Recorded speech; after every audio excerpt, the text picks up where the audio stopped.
অস্ট্রেলিয়ায় বিমান দুর্ঘটনা, নিয়ন্ত্রণ হারিয়ে গোত্তা খেয়ে গালফ কোর্টে ঢুকে পড়ল একটি যাত্রীবাহী পাইপার চেরোকি বিমান। রবিবার দুপুর 2টা নাগাদ অস্ট্রেলিয়ার সিডনির মোনোভেল গলফ কোর্টে ঘটেছে ঘটনাটি।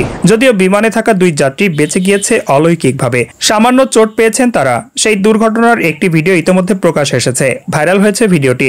সংবাদ মাধ্যমের প্রতিবেদন অনুযায়ী নিয়ন্ত্রণ হারিয়ে ওই গলফ কোর্টে জরুরি অবতরণ করতে হয় বিমানটিকে, তখনই দুর্ঘটনা ঘটে। ভাইরাল সেই ভিডিও দেখা গিয়েছে নিয়ন্ত্রণ হারিয়ে নিচের দিকে নেমে আসছে একটি একক ইঞ্জিনের যাত্রীবাহী বিমান, একদিকে হেলে পড়েছে সেটি।